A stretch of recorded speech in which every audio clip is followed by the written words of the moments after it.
Welcome to Sports Talk with Steve Jones, the daily talk show with the voice of Penn State football and men's basketball.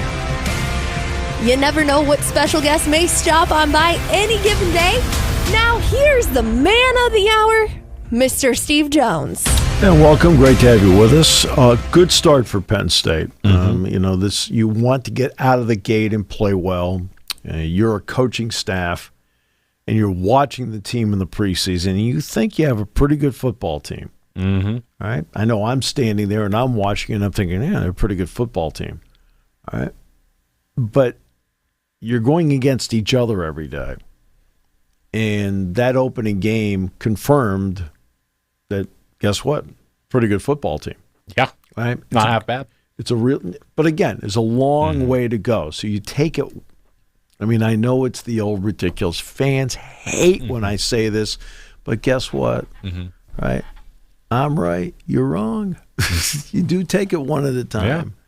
Yeah. Okay? You can't skip to the USC game. You got a lot of miles between now and then. Yeah. All right? So, you have to take care of business. You don't want to get into an Oregon-Idaho game. Oregon-Idaho? 24-14? Really? Yeah. Okay. Idaho's now an FCS team.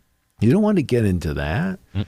You don't want to be in a Florida State situation. You just have to go out and take care of your business every week. As a fan, you have the luxury of jumping ahead to whatever game you want to jump ahead to. Football teams can't do that. So this was a game where there was a lot of talk. And only one side was doing all the talking. Yeah. West Virginia, I believe, closed schools down on Friday due to the Pat McAfee show. There was talk of this is the biggest game for them in decades. It was like, this is their Super Bowl week. Yeah. And they didn't play like it. Well, that's why I said at the end of the game, I said for West Virginia, they put all their eggs into this basket. It had to be demoralizing. West Virginia is going to win a lot of games this year. They will, because they do have good players on this team. I think their coaching staff last year showed that they can do a terrific job. But Penn State's just better.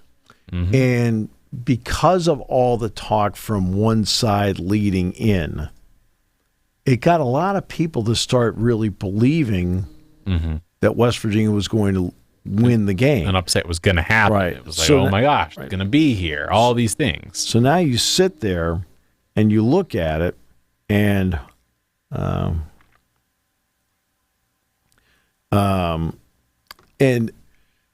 it started convincing some national people. I couldn't tell you in a million years what the line on a game is. But I was told that the line kept closing and closing and closing, and people were all concerned. Like, okay. And then some national people started picking West Virginia to win. It ended at a 7.5 line, by the way, so it was a little over a touchdown. Okay. They may have been wrong. So when you could just tell going down, all preseason, just quietly went about their business. Got down to Bridgeport. Quietly went about their business, right? Got on the bus, made the 45-mile trip up, right? And they were ready to go. And that's all that matters, ready to go. They didn't. Nobody said anything about this game except it's a tough opener on the road. Okay, but there was no other talk or anything like that because that's not the nature of this team. So let's get to a couple parts. Let's start with what needs to be cleaned up. Yes. Let's start with the downside. The obvious part is the penalties. Well, I believe 6 penalties or 8 penalties for 50 yards. It was not great. Well, it's the jumping off sides. There are two types of penalties you want to avoid. You want to avoid the pre-snap penalties, and you want to not have the post-possession penalties. Okay? So the late hit out of bounds. The tauntings, unnecessary, like the... Right, but there was a late hit out of bounds. Okay, that was one. And then the offsides on defense. Right? Those are all correctable things. One's a discipline deal, and the other one is over-anxious opening game. and that's what happens. But you need to cut that down. You need to be the team that gets anywhere from 1 to 3 penalties maybe during the course of the game. The really good teams, and Penn State's better teams, have been that 3 to 4 penalty team per game. So you want to eliminate pre-snap penalties, and those offside plays brought with them, a free play. I think one of them, he did complete the pass. And you want to eliminate anything post, when the play's over with. Okay. Other than that, other things happen during the game. During the course of a play and so forth, there's all these moving parts and penalties happen. They happen. They're normal. All right. So you want to take care of what you can take care of. You can take care of not jumping. Yes. Okay. You can take care of the discipline part and not give them anything free on the other side. All right. So what else can Penn State take care of that was a downside for this game? The special teams part. Riley Thompson punted well. Gabe Wosu kicked off well. Neither one was. Both are capable of great. See, Gabe's capable of great. Oh yeah. Riley's capable of great. Riley's should be a better punter this year than last year, based on what I've been watching. And you want to see Sander make a field goal in the game. Okay, that's okay. So that's it. Kickoff return. Yeah, they had a couple. Punt return, Caden did what he was supposed to do. He fair caught the ball, and that's fine. And then the defense. We'll start there. We'll get to Drew in a moment. West Virginia had almost everybody back from last year. Garrett Green, Donaldson, White, Green, the 4 offensive linemen. Zach Frazier's now with the Steelers. The tight end, Taylor, played last year. Gallagher played last year. Preston Fox played last year. It was a good team. Okay? So that offense averaged 449 yards per game last year. They had 225 in this game. Yeah. They averaged 228 yards per game rushing last year. They had 85.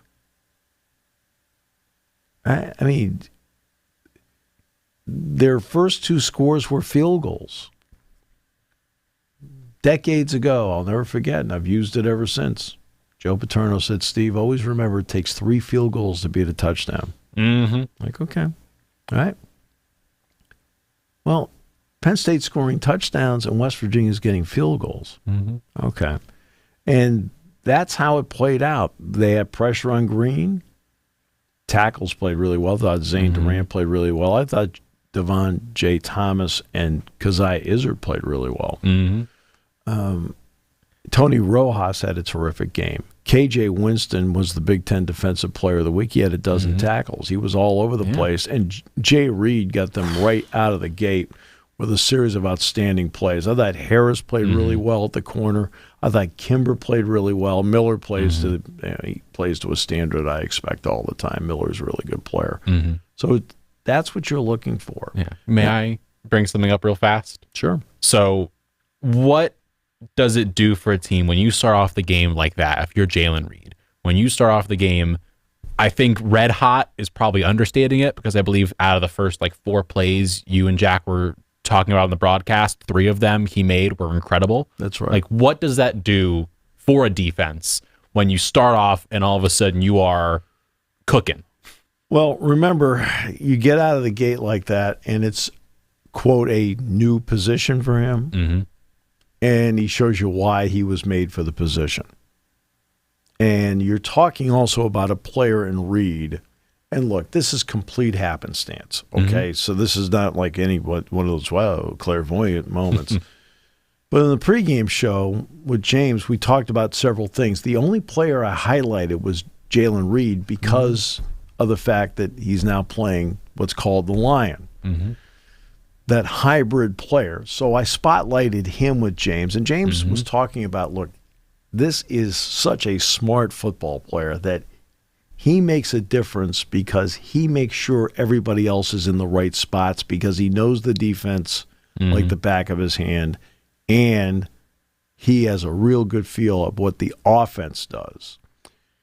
And then he went out and took care of his own business. He's been a leader. right? And when you get leadership like that out of the gate, it gets everybody else relaxed and fired up at the same time. But it relaxes everybody, like, oh, okay, now we see how this works. Yeah, all right. And he did that and played really well. He ended up with 9 tackles in the game. 8 were in the first half.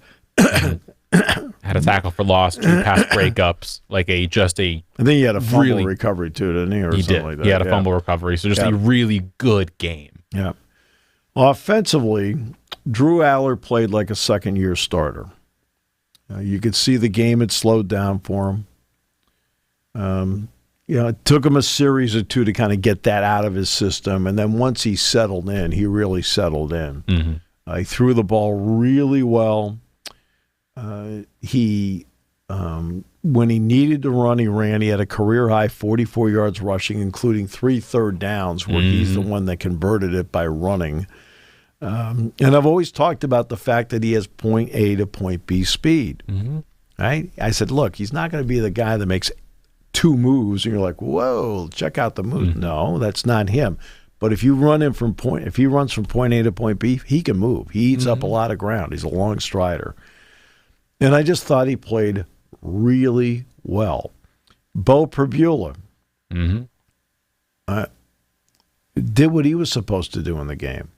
He gives them that added athlete that now you have to account for. And then, of course, he threw the touchdown pass to Tyler Warren. For some reason, well, again, this is the being there every day. It was kind of the play I expected, and I realized a fan would not expect it. Right? But I expected him to throw the ball in that play. Well, only because I've seen him do it. And you've seen him do it, but also just like as someone who watches enough sports, like at some point, he's not going to just run the ball. I feel like that's kind of a given. And people always are like, well, he's in to run the ball. And as someone who is a Saints fan, as we talked about pre-show, like Taysom Hill is the Saints player who like personifies that, and everyone is disgusted. Is he a running back? Is he a quarterback, a tight end, whatever? At some point, he's going to throw the ball. And like he can do that to a defense where you think he's going to run, and then when he has that opening to a Warren, he's like, I'm going to pass the ball. I'm going to pass it. I see him. The Alamo Bowl, when they beat Texas A&M, Anthony Morelli was the starting quarterback, and they brought in Darryl Clark, right, a young Darryl Clark, to run the Wildcat. And, of course, Darryl ended up being eventually in his career the Big Ten Offensive Player of the Year as a quarterback. And Clark, I think it was like 4 or 5 times they ran him in that game. So after the game, I asked Jay Paterno, I said, was there any thought about, at some point him throwing the ball? He says the next play we were going to run with him was going to be a throw. It was going to be a pass. And I thought they did a great job of dialing up a pass play for him and getting, in other words, what they did with he's a quarterback. Andy did a great job. And I talk about this all the time. It's not just, we're going to have big plays. You have to set up big plays. It takes 3 or 4 moves to make that happen. Right. So that's what Andy did. He set up the play because now he comes in the game. The fans are thinking he's going to run. West Virginia thinks he's going to run, and he throws it. Right? So you get them run conscious and beat them with a pass. And that's how you set up a big play like that. Penn State had 4 plays in the game of 40 yards or better. Makes a big difference. As I said earlier, Trey Wallace had the best training camp of a wide receiver I've seen at Penn State since Jahan Dotson. And he was hurt last year. He was out for a lot of last season. People forget the opening game against West Virginia. He had 7 catches in that game last year. It was a great game. And then people forget it because of the 72-yard pass play on the first series of the game last year, that Wallace ended up with 7. Evans, he had the big play against Michigan State in Ford Field last year, 60 yards. He gets the 55-yard play. So let's get to that sequence. West Virginia scores the field goal. It's 13-6. All right. They run a play with Singleton, and then they go play action. In other words, they made West Virginia think they were going to sit on the ball. West Virginia does something that Jack and I pointed out on the broadcast that was inexplicable. You're in that situation. Why aren't you playing cover 3? They played man. Man? They played man because they thought Penn State was going to run the clock out, and that's what they thought. Mm-hmm. Cover 3 is designed to lure you into making a throw like that, and then you, here again, thank you. That's what we were hoping you would do. Yeah. Instead, they played man. And they jousted a bit, and Evans made a terrific catch, and Drew made a great throw, and then boom, very next play, boom. They hit Wallace in the end zone for a touchdown. What was a great throw and an excellent catch. And now West Virginia, for 2 hours and 19 minutes, had to sit there and think about it, and think about it, and think about it, and think about it. And it's not just the thought of thinking about it. It's also, it's discussed a lot, and like we see it all the time in every sport. If you can score just before half, just before the buzzer sounds, before the period ends, before halftime hits, whatever, and then you can come back out and get the ball again, it means a lot, because all of a sudden, instead of being up 13-6 with the ball again, you're up 20-6 and you have a chance to go and score again. And all of a sudden the defense is back on their heels. The offense has to then start throwing the ball a lot more, which this team, Garrett Green, is okay. He had not a great game, but like, you don't want to do that if you're West Virginia. You want to run the ball. West Virginia needs to play with the lead. And They're you go down, designed to play with the lead. And now they're down. And so Penn State, that's three things. One, you want to win the turnover battle. They were +2. They had 3 takeaways. Penn State had 1 giveaway. The last 3 takeaways were all Penn State. Number 2, you want to win the big play battle. Penn State won that decisively. Number 3, you want to win the middle 8. Now, the middle 8 may have been separated by almost 2.5 hours, but Penn State won the middle 8. They scored to end the first half, and they scored in their first drive to start the second half. In my experience of doing games, this is the 3rd rain delay I've had to go through. You know, the first one, believe it or not, goes all the way back to Ohio State in 2000. Sorry, Steve, we're going to have to delay this 30 more minutes. There was another lightning strike in the air. I apologize. I know. Look, they're just being smart. And I have no issue with that. And to be honest with you, we had no problem handling the delay on the air. We had none. You know, we did 3 20-minute live segments, some recorded segments, and then once the game came back, we led into it with a 15-minute. It really, to be honest with you, if anybody's asking if there was any stress about doing this, there was none. I mean, 0. You guys were having fun. Yeah. So my experience in doing this is that I always feel that the team that scores first, based on past experience, the team that scores first after the delay now is the team that has the momentum, that now has that different feeling. Well, Penn State's the one that kept the same feeling from the end of the first half, scored, and you could just see for West Virginia, every shoulder went down on the sideline when that happened on the Singleton 40-yard touchdown run. And that makes a big difference. And they knew what to do. I asked James in the post game, it was the first question I asked him. I said, look, you've gone through this. You're always into best practices. You know, what did you learn from the Michigan State experience? Because he wasn't here for 2000, obviously. He was at Maryland at the time, right? The 2017 experience that paid off today. And they, going into the day, the forecast most of the week was for the possibility of rain at the beginning of the game. And it didn't. It was just hot. It was 90 degrees.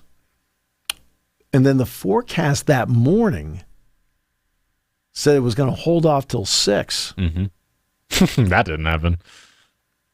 That person should be fired. Right? But they had brought extra food. They brought bananas. Extra everything. Because James said, hey, look, we had a heads up on this. He says, we brought extra everything.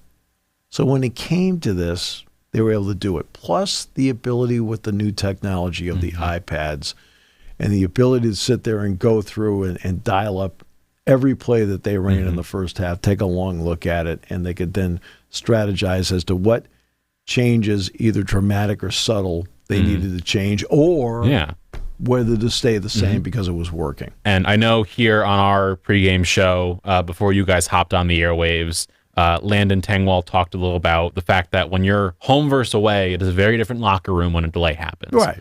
West Virginia has the real nice locker room. It's big, cushy. Penn State is in a small locker room. And air-conditioned, by the way. And air-conditioned. Yep. Penn State did not have that. So we saw it when there was kind of talks around 3-ish, 3:30 of like, are they going to start getting ready to warm back up? Yeah. They brought a bunch of the benches over, and the players all sat outside in the concourse, gave themselves some space. Right. And that does a lot for them because, A, gives them a little space to breathe and be a person. They cooled down to 72 when the storms made their way through.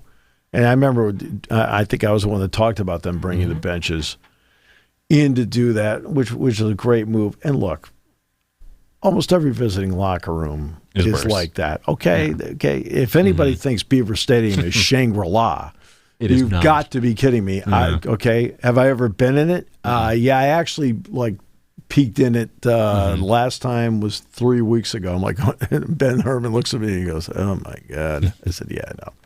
I said, so it doesn't. It's part of it. It's part of the psyche. It's all part of the deal. It's all part of whatever. You need a locker room here. It's fine.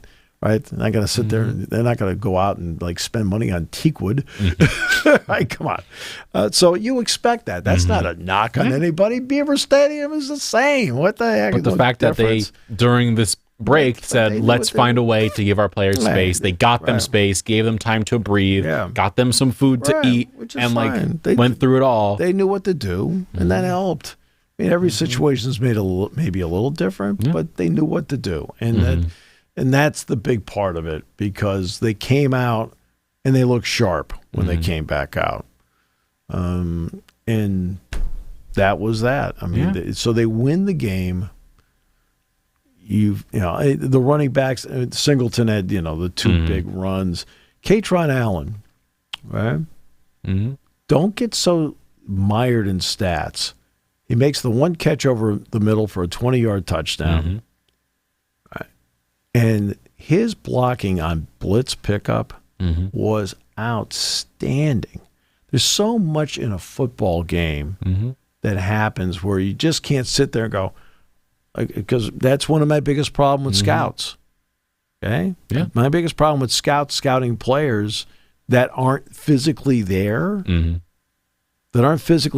just take you at a combine or anything like that. They're just looking at numbers. Right? You watch him play the game. His blitz pickup was outstanding in the game, right? He made such a difference in what was happening out there, because the offensive line played, for the most part, very well. But there are going to be times where we're going to send more than 5 guys, and when they send more than 5 guys, you better have somebody back there that can pick it up. He did that. Julian Fleming, he didn't have a catch.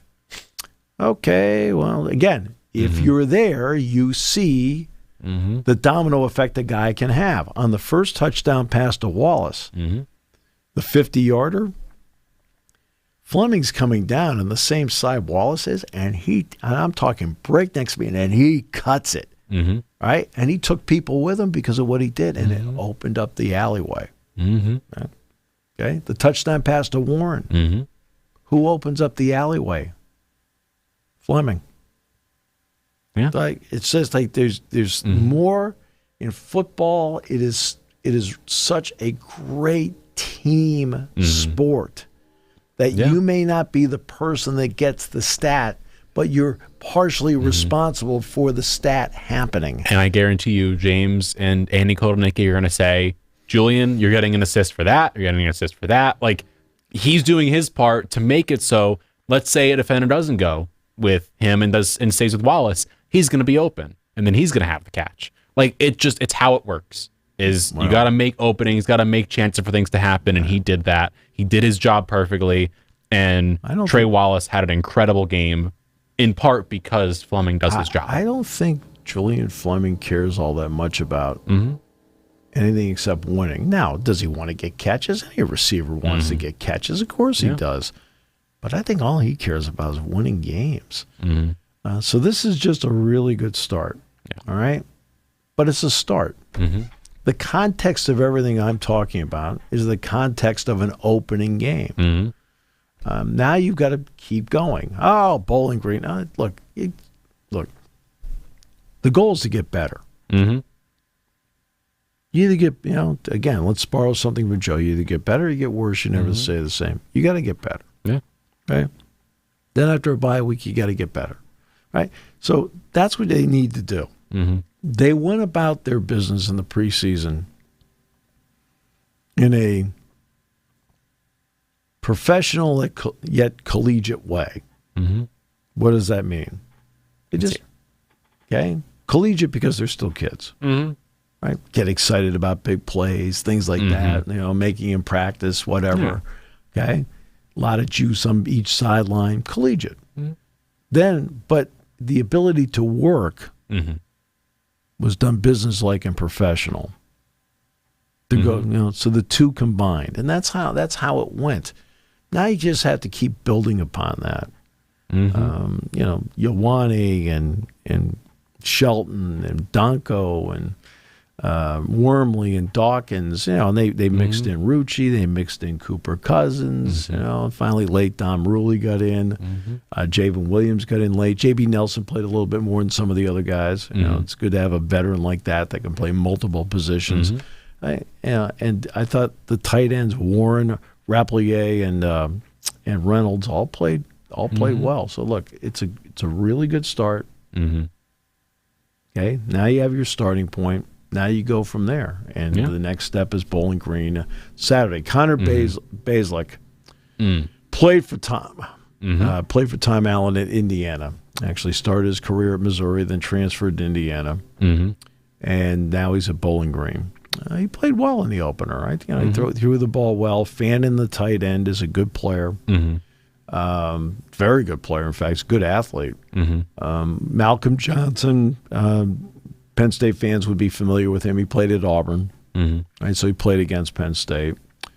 The running back, Terrion Stewart, has great feet. You talk about a guy that can get to the edge, boom, and then he can make a cut, a move, something like that, gets him free. He's a good player. He had 14 carries, 161 yards, 3 touchdowns this past game. He had a long touchdown run late in the game. I want to say the long touchdown run happened in the fourth quarter. 73 yards in the fourth quarter. So, takes a lot of speed to get that. Then there's you talk about like the ability of Bo. They have the second quarterback, Lucian Anderson, that they have brought into quote special situations.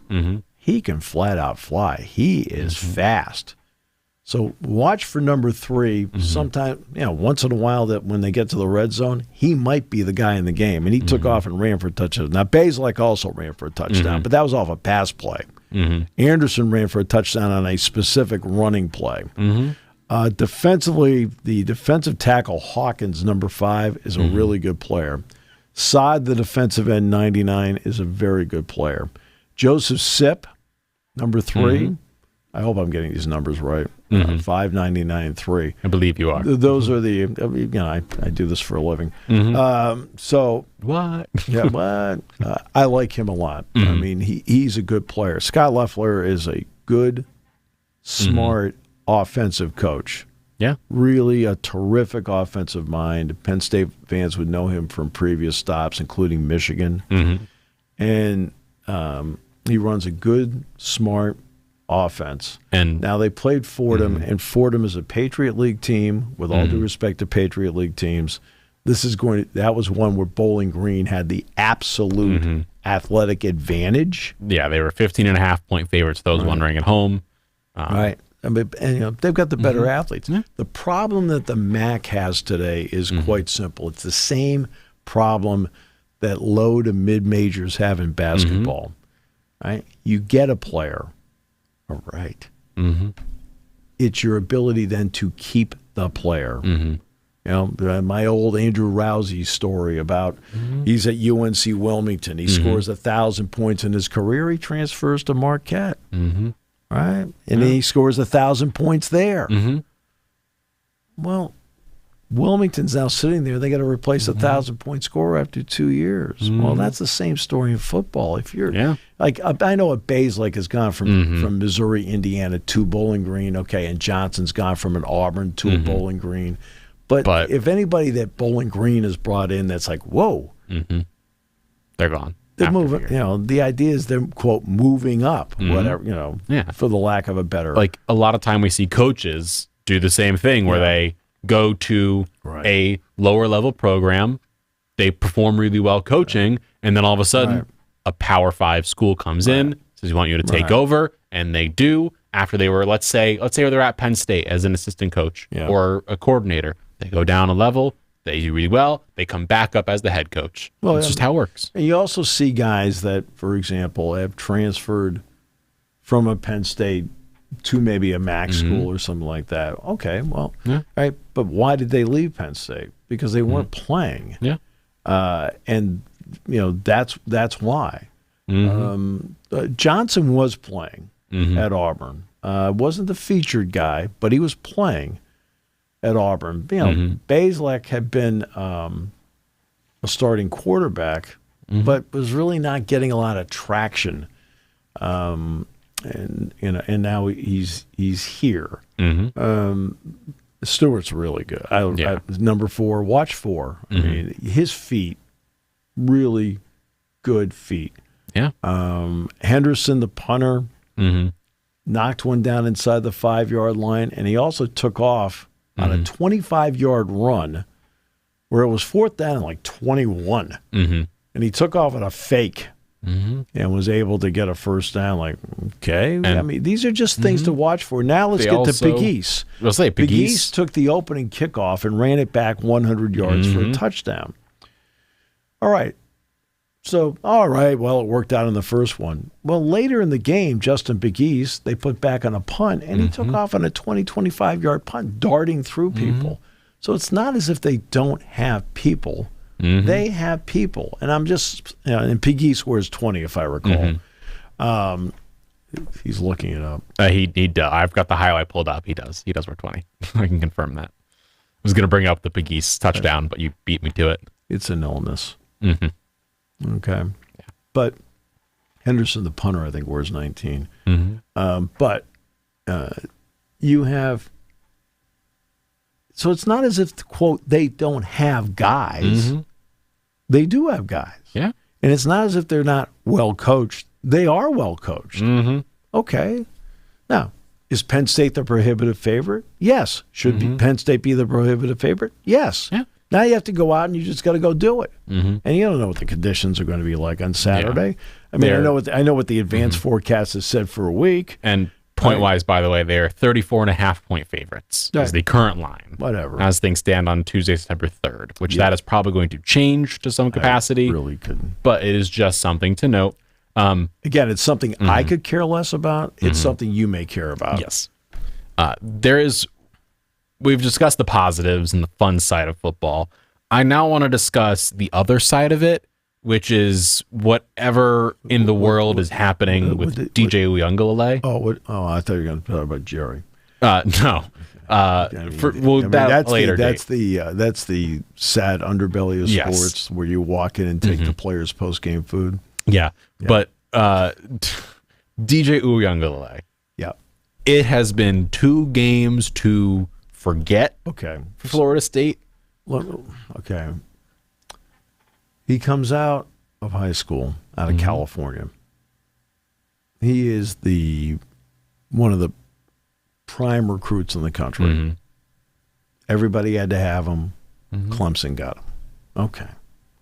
And you have big shoes to step into. It's Trevor Lawrence. Heard he was pretty good. Didn't they overlap for 1 year or no? Yeah, they overlapped. Yeah. But now it's his time.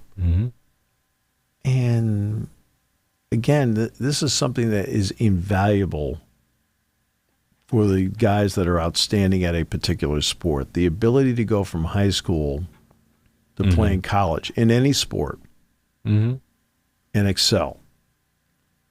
Then the ability to go from college to the pros, which is an even greater chasm, and excel. You have to be special to do that. Yeah. That's why I always love when I hear in the pros, that guy stinks.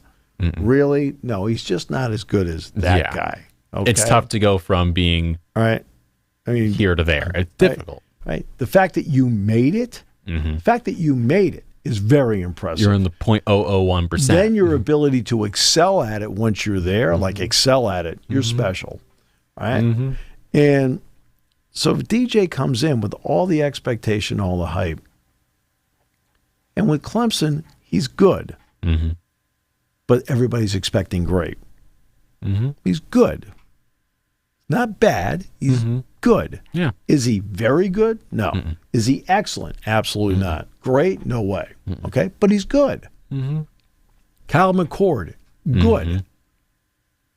He's good. Yeah. Right? Syracuse is great, but right. that's a different story. No, but he's not not a great quarterback. He's good to very good. Yeah. Okay. That's DJ. He goes to Oregon State, which essentially puts him in the witness protection program for a year. All right. And I did see him play twice. Yeah. Like on a Friday night on the road. I saw him play. And then I saw him play late in the year. It may have been the Oregon game where I watched him play. And I remember watching him thinking, I didn't see much of a difference. I thought, well, he played well, but not great. It's like and then I watched him the last 2 weeks, including last night, and I think what was expected of him when he first came out was here was a guy that could really run and really move. He doesn't really look to run. He doesn't move very well. And he locks in on a guy. It's like the speed of the game was ratcheted up when he played. And you would think over time it would slow down a lot. Well, the game has gone from, for him, it looks like, my perception, has gone from 50 miles an hour to maybe 75. And instead of dropping down to 5 miles an hour, it's like 25. It's still too fast for him. The pressures are too fast for him to handle. He doesn't get a lot of help from his offensive line. He doesn't get a lot of help from his running game. And I don't think he gets a lot of help from his receivers. But he's not helping them either. Credit to Georgia Tech for how they played, and credit to Boston College how they played. But he's also had more pressure on him. And I don't mean pressure. He's had more game pressure on him because guess what? The other team keeps controlling the clock, and they keep limiting the number of possessions, which now takes the pressure to perform. We finally got the ball back. We've got to do something. Didn't do it. Right? They're not playing like that. It's the point I made in the pregame show, because I'm the one that made this point, because Jack made 500 awesome points. But I mean, the point I made in the pregame show, when we were doing keys of the game, I said was number of possessions would be critical. I said when Florida State played Georgia Tech, Florida State had 7 possessions in the whole game. I said West Virginia would love to have a 7, 8, 9 possession game. I said Penn State needs it to be 12. And Penn State ended up with 12. Okay? And I used 12 specifically. I need 12 possession game, because then it tells you there's more back and forth flow as opposed to I'm eating clock and you're watching. Well, he's now watched 2 teams back to back against his defense, which has had the inability to stop anybody. Right? Bad. Running the football, can't stop them. They have not been able to stop Georgia Tech, Haynes King, right?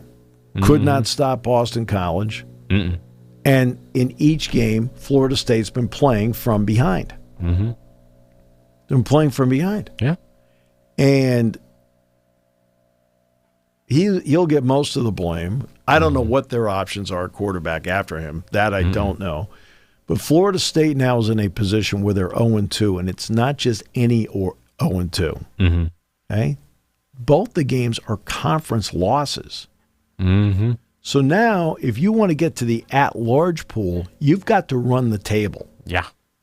Okay? And you only have 6 more conference opportunities, because they are an 8-conference game conference as opposed to 9 like the Big Ten and the Big 12. And they're an 8-conference game conference. They already have 25% of their conference games finished. And for those wondering at home what their conference games are remaining, with the changes in terms of what the ACC looks like football-wise, you've got Cal coming up September 21st. They have Memphis in 2 weeks. Then you've got Memphis may beat them. Yeah, Memphis could beat them. Pretty good. Then you're at SMU. You are then home to his former school, Clemson, who did not play too great this weekend. But that's Georgia. But I want to get to that in a second. We'll get that in a minute. Then you're away to Duke, home to Miami, or away at Miami, which again is a pretty decent school. No, Miami took Florida and they woodshedded them in Gainesville, no less. And Cam Ward. Yeah. But I thought Cam Ward was the number one transfer quarterback out there. Remember I said that when I said, let's see what he does? And we'll get to him more in a minute. Then you're home to North Carolina and then away at Notre Dame. Okay. That is a rough schedule. Right. Now, Notre Dame is not a conference game. It's part of the ACC scheduling agreement, but it's not a conference game. But that's the game that say they run the table, that's the game that can knock them out of the whole thing with 3 losses. All right, so that's where they stand. Miami, Ward played really well. There's no getting around it. North Carolina has to play without Johnson now. Max Johnson's out for the season. That was a tough loss. I thought Heward did a great job on the Fox broadcast with Jason Benetti. They're a really good team, by the way. Yeah. Of the emotion of explaining how hard it was to watch, because Max Johnson had been at Texas A&M. It's Brad Johnson's son. And it's like, oh, you have to be kidding me. Something like that. So they have to go with their backup quarterback at North Carolina. But the Florida State thing, it's more than this. Well, they're still in it. Okay, they're still in it. But part of the formula is the conference champion. That part there now becomes a long shot because you need to keep winning now your next 6 games, but you need people around you to lose. Yeah. Right? And now, as for Clemson, that's a 6-0 game at halftime. 6-0. Clemson's defense played really well. Georgia's defense played really well. It is a non-conference game. It's a non-conference game. Yeah. Right? So, yes, it's a blow. It's a loss. But Clemson has 2 avenues that can still get them home. A as a conference champion or B as an at-large. They need to react from that. Klubnik is another guy that look, again, this is Georgia. It's the best team in the nation. When you sit there and you're talking about Georgia, you're not talking about their 22. You're talking about their 44. It's like I talk about with Penn State all the time. They're too deep everywhere. Well, Georgia's too deep everywhere. And they're too deep with athletes everywhere. Right? So Kirby Smart, and again, I didn't see the game, but I've read enough about it. It just looks like he played the long game. And in other words, hey, look, we'll eventually wear them down. And they did. They wore them down. And I know Clemson, it's in Atlanta. And I know everybody it seems like a lot of people enjoy roasting Dabo Swinney for whatever reason. Right? Look, I understand that there's certain people rub people the wrong way. He doesn't rub me the wrong way. Yeah. I'm right? He never has.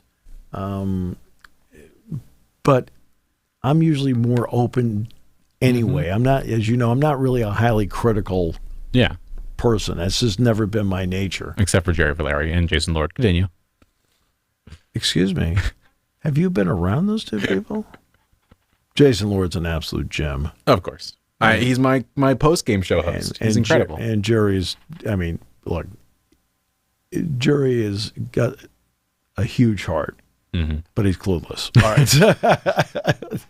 There are moments of a lack of common sense. How about that? We're like, Jerry, so you can't go down and take the player's food. All right. You can't do that. Yes. That's a buffet. Yeah. That's not your buffet. Okay. But so Clemson, Dabo Swinney. The problem he has is that with Trevor Lawrence, right, and before that, Deshaun Watson, he had terrific quarterback play. He thought he had another terrific quarterback in DJ. It didn't work out. He's good. Again, is DJ a bad quarterback? No, he's not a bad quarterback, but he's not a very good quarterback. He's good. He's like right here. Yeah. Like he's just above fair. He's good. and he's not into the very good or excellent category. Klubnik so far is very much the same way. Mm-hmm. And I know there's a lot of criticism that Dabo believes in his players. If I hear one more knucklehead say, well, he's loyal to his staff, his staff is left. Okay, Tony Elliott now is a head coach. Brett Venables is now a head coach. He had to replace them. Okay, they were with him for a long time, and guess what? Together they were winning a lot. Things happen. You have to replace people. Brent Pry is now the head coach of Virginia Tech. Ricky Ronnie's the head coach at Old Dominion. Manny Diaz is the head coach at Duke. Guess what happens? You have to replace people. What? What? No. So you can be as loyal as you want, but at the same time, you're thrilled when they get head coaching jobs. I think Tony's the head coach at Virginia and Venables is at Oklahoma. Okay. Yeah. Right? He's too loyal to his staff. Excuse me. He had 2 prime openings. Okay. Yeah. Like, come on. May I bring up an ACC school, if you're all right with that? Yeah, go ahead. I mean, I'm waiting to hear. I was waiting for a yes or no. No, I don't care. Doesn't matter, you brought his name up, and I need to invoke his name here on the show. Kyle McCord.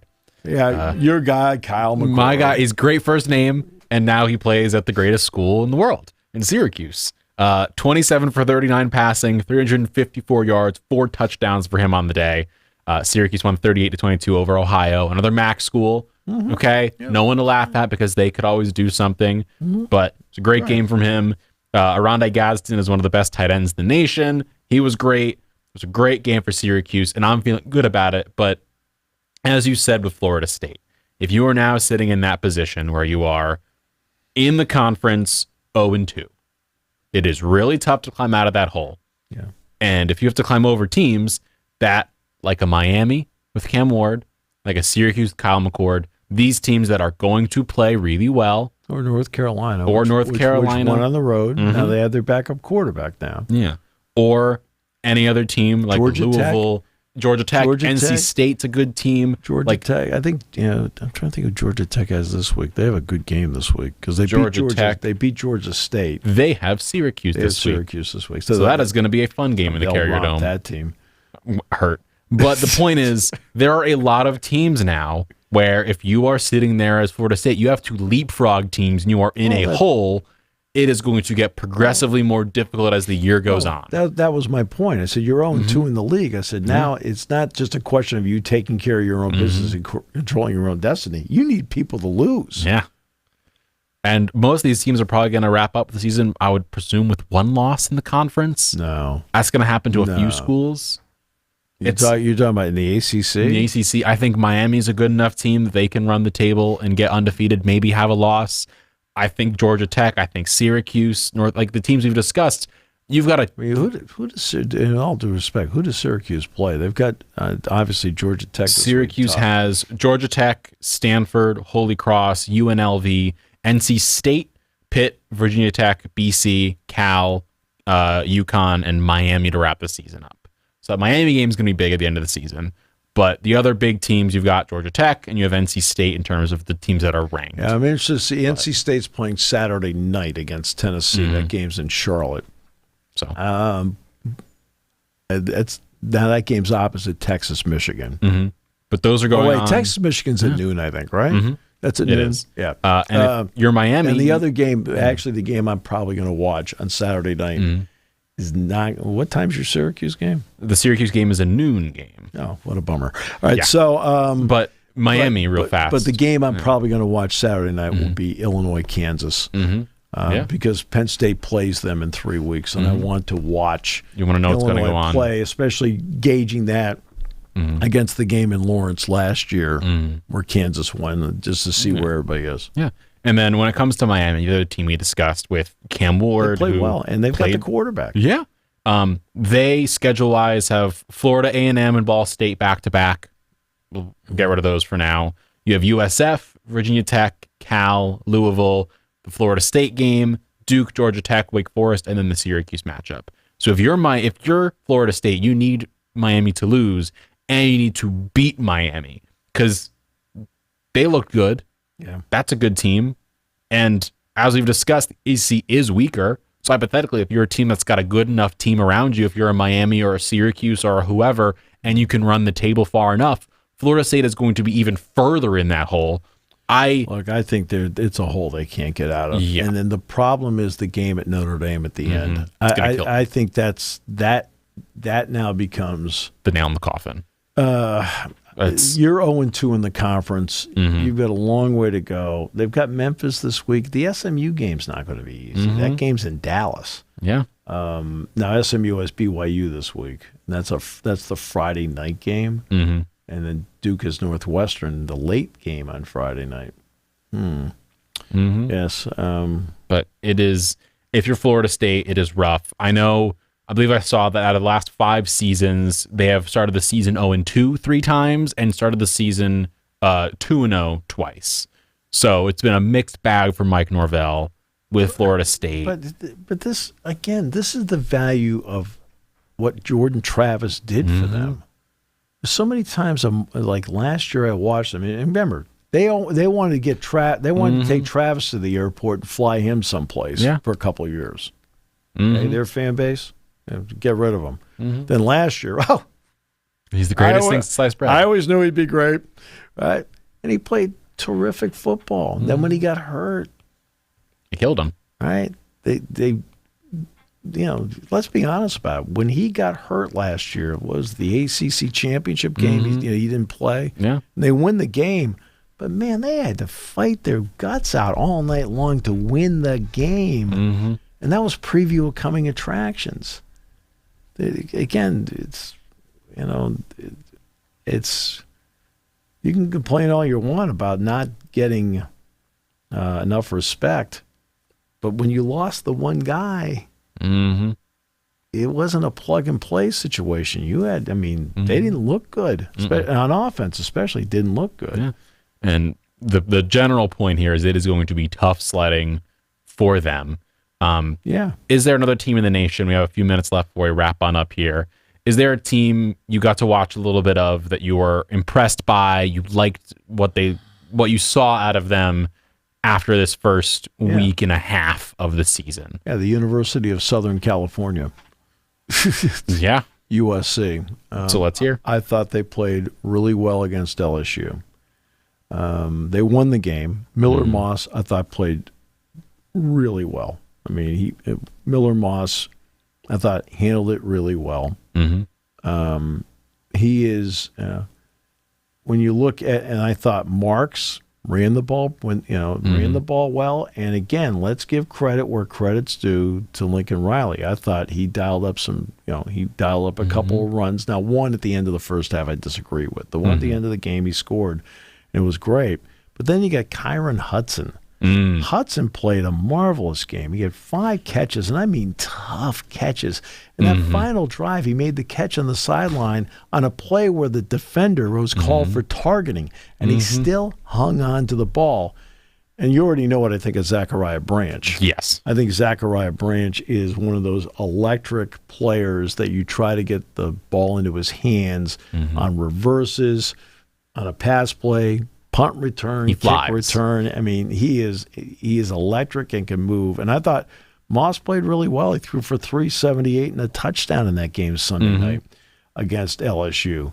And defensively, now the part about the defense, the part about the defense is we all know that they have struggled defensively the last couple of years. They've been able to get a lot of takeaways, but it is masked by the fact that some of the issues that they've had. Now, it's not as if LSU's problem was the ability to convert. LSU had the ball 33 minutes in the game. LSU had 421 yards in the game. So it wasn't as if LSU, and there's only one turnover, and LSU made it. Yeah. It's the odd thing is that in so many ways, LSU you felt was outplaying USC, but they couldn't score in the red zone. Right? And then when they had to make a 2-minute drive, let's give Moss a lot of credit for how he handled it. Let's give Hudson a lot of credit for 2 big catches on that drive. Can I bring up the Hudson catch, the one that everyone's discussing, the highlight one with the hand up here? Sure. I don't think people understand just how difficult that is. I know it's been highlighted and everyone's loved it. I know when I've tried it. But that is such an absurd catch to make. Yeah. In double coverage, a hand in his face.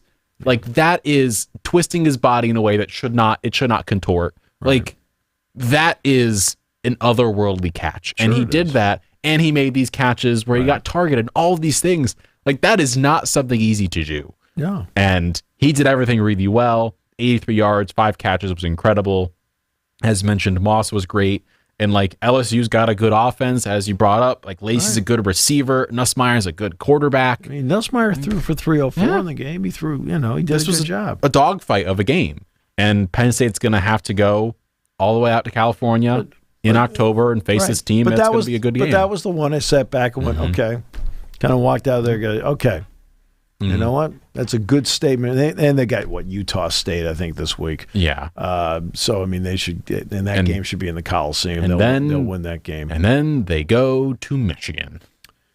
But Michigan is interesting. They've got Texas this week. First of all, Michigan's defense is very good. No getting around. That's where the returnees happen to be, is on defense. Yeah. I'm not so sure Michigan offensively can compete. Davis Warren was their quarterback. He's a former walk-on. Now, to his credit, I mean, he won the job. I mean, Alex Orji is the guy that they still use in that slash type of role. But they combined 16 for 27 for 121 yards passing, 2 touchdowns, 1 pick, and 1 sack. Right. Not great. No, it was one of those okay games. And look, it's an opening game. But Texas is a team that, look, Ewers is really good. You got, 260 out of the gate through 3 touchdowns. Now, they were worried about the running back. Okay, Gibson went out and ran for 67. Meanwhile, Khalil Mullings, who, by the way, is a good runner, because they have Donovan Edwards, too. He ran for 92. And Loveland, the tight end, he's right. Everybody knows he's he and Tyler Warren are probably the 2 best tight ends in the league, in this conference. Yeah. And he had 8 more catches. I mean, so they know where the bread is buttered. And Texas was not pushed in the opener. Michigan was surprisingly pushed in the opener. And to be honest with you, I mean, Texas has got to be the team going in that, then what, USC's next after that? Is that the next game? Yeah, Michigan has USC coming to them. Well, they have Arkansas State in the middle. So it's Texas, Arkansas State, then USC on the 21st. So it's going to be an interesting little period if you're the Wolverines, because that is a gauntlet of teams. Right. 2 or 3 games. Yeah, because the USC games are conference opener. Right? All their games are non-con, because the Texas game's non-con, and then who are they playing in between? Texas, Arkansas State, and then the conference games start, and they come thick and fast. Penn State was supposed to play Arkansas State once in football, right? And then Joe looked at the strength of schedule because he thought he had a great team in 2008, which he did. They won the Big Ten, and they went to the Rose Bowl. But they said, we need more strength of schedule, so he was able to swap out Arkansas State. They bought them out, and they paid like $1 million to Oregon State to come in, and Penn State throttled them. It's like, hey, great move. Worked out pretty gosh darn well. Yeah. But the Wolverines are going to have a rough go. It's going to be a good game. Their defense can keep them in every game. Will Johnson is a superior corner. The guys they have up front are excellent players. Excellent players. But the question is, can they move the ball enough in a game like this to win? Now, against USC, I think they'll be able to move the ball. But Nussmeier's a better quarterback than what they have. All right? Yeah. But, again, what does LSU do all the time? And this has been the unfortunate pattern under Brian Kelly. Too many self-inflicted mistakes. Yeah. I mean, I know they only turned the ball over once. It was an interception. But they made a lot of other mistakes in the game. Like, At some point, you're like, okay. Yeah. You have to ask yourself, why so many mistakes? Mm-hmm. Right? And why is it consistently happening that they're making mistakes? Yeah. And we'll discuss them and more college football games, plus the NFL, because that is also back this week. Oh, I can't wait to watch Peacock on Friday night. He's so excited. That game should be in Philadelphia, not in Brazil. Thank you for listening to Sports Talk with Steve Jones, a 7 Mountain Media production. Come back at 11 every weekday for analysis of the latest happening in the sports landscape.